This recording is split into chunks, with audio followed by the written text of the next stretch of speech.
The following can happen when you take Venlafaxine. There are side effects that your doctor probably hasn't told you about. You'll learn which these are and how well the medication works for anxiety, compulsion, and depression here.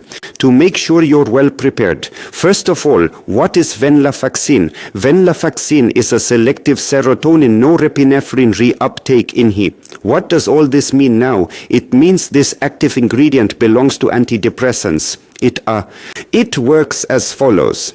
As just mentioned, norepinephrine and serotonin in the synaptic cleft, used as a reuptake inhibitor. This means more serotonin, more norepinephrine remains in the synaptic cleft. Due to this medication, it affects the dopamine receptor only very slightly. Something like the typical SSRIs, meaning selective serotonin reuptake inhibitors, this medication also acts on the norepinephrine receptor. Psychiatrists very often prescribe this medication if an SSRI hasn't worked, so it's usually the second choice and is used mainly for people with depression, panic disorder, generalized anxiety disorder, or social phobia. Of course, you can't say that it's better or worse than an SSRI. It just works in a different way. If you're afraid of hallucination-like symptoms with Venlafaxine, then you should definitely stick around, as I will get to that shortly. But first, how well does this medication actually work? For people who suffer from anxiety, panic, and or social phobia, generalized anxiety disorder, one can say that this preparation tends to work faster than an SSRI when it comes to the anxiety spectrum. When it comes to the depressive spectrum, so practically I can't get going. I'm in bed and I'm brooding over the past all the time. They say this medication works in about 2 weeks. Overall, most people tend to say that this medication is relatively well tolerated. And the advantage is it does not cause weight gain, unlike various other medications like mirtazapine, for example. If you suffer from obsessive thoughts, then this preparation is only not the first choice. So actually the S3 guideline primarily uses SSRIs such as escitalopram, citalopram, sertraline, and what else is available on the market. Let's take a look at the side effects. And the side effects are relatively similar to those of many SSRIs, so you often have gastrointestinal issues, drowsiness, or in many cases even insomnia. And that is something many do not handle well at all. And how should I say this? Well, many do not want it at all, especially if they suffer from anxiety disorders, because they finally want to have some peace of mind. Well, there is also increased sweating. So that can be very unpleasant, but it's not the worst side effect. Headaches and loss of libido are also heard of very often. It's important for you to know that while taking Venlafaxine, you should definitely not take ginseng, L-tryptophan 5-HTP, but also nasanchunchin, fruit and no garlic, because these remedies like dietary supplements, or this food if you will, actually affect the Venlafaxine level in your blood, causing it to either increase, which is not good, or decrease. And that results in a reduced effect. However, regarding garlic, I want to say that this mostly affects people who take it as a dietary supplement, right? There are people, especially older ones, who take it for circulation because it's said that garlic helps with circulation issues. So you can still cook or fry with garlic. That's not a big deal now.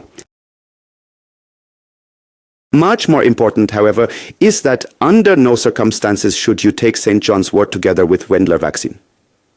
It's not good at all. You should really avoid it. And now it gets interesting. Try to briefly imagine the following scenario. Imagine you're looking at me right now, and while you're looking at me, you do like this in this direction. And if you now look in this direction, you still see me, but not in thoughts or images, rather actually visually. If you were to look in the other direction, you would see me too. That is a symptom that actually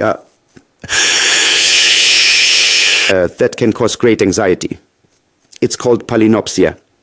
Palinopsia is a possible side effect, but above all, it's a discontinuation phenomenon that has occasionally been observed with Venlafaxine. This means if you take this medication and then stop it at some point, you could get these symptoms. And now it gets much worse. You never know. Or rather, You cannot exactly say whether it is reversible or not. Many have at some point said it has gone away. Many claim, I have been suffering from it for years now. The worst part is that most people find it difficult to distance themselves from it. That means they very, very often, I have trouble saying, is it really the case now whether Juan, in this case Juan, resonates with me or not? Or if I look at the table, that the table resonates, or if I look at the cupboard, that the cupboard moves with me or the people. So that is really a very, very frightening symptom that can occur with Venlafaxine. What I would be very interested in now is whether any of you, or specifically you, or perhaps someone in your circle of acquaintances or relatives has ever had such symptoms, and whether you ever talked to your doctor about it, and whether your doctor might have warned you about it, and whether your doctor might have said, since there is this risk, I would rather not prescribe Venlafaxine, but perhaps another medication. Those are things that would interest me, and especially what I'm noticing, above all, things that I would like to discuss with you in this community. Look, I understand you. I have also suffered from these problems, and I can absolutely understand that sooner or later you reach the point where you think, nothing helps me, nothing is working, it doesn't get better, or occasionally it only gets better, and then I experience setbacks again. And I am not the person who says per se, do not take medication, do not take medication. Medication can be a support in many cases. But hey, in the fundus but please make sure to properly inform yourself about whether you want to take that. After all, it is chemistry. You must not understand it as something like chewing gum that you chew and then spit out. Those are things that interfere with your brain, and you should really carefully inform yourself about whether you want to use something like that,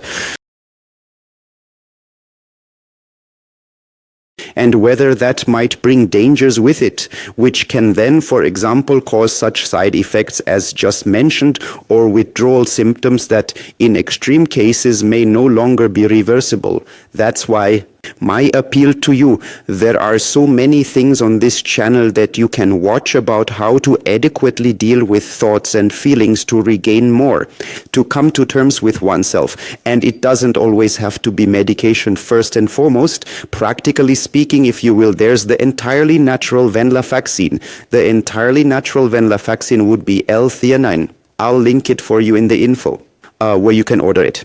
And L-theanine has already helped so many people. I've talked about it frequently in other videos, and some people get it and even write in the comments about it. It really helps them a lot, and I myself still take it today, and I find it helps really well for mood, and additionally influences alpha waves in your brain. These are the waves that tend to ensure inner calm. I will link you to a video up here on the eye about how you can stimulate alpha waves for more inner calm, and you can listen to this video every day simply with headphones, with just one headphone continuously. You will notice it helps a lot when it comes to gaining inner peace and calmness. So you see, there are also alternatives. It doesn't always have to be an antidepressant. For example, there are the so-called and there's more like L-theanine. If you want to know what they are, then check out the video on the end card. Thank you for watching. Yours one. Namaste.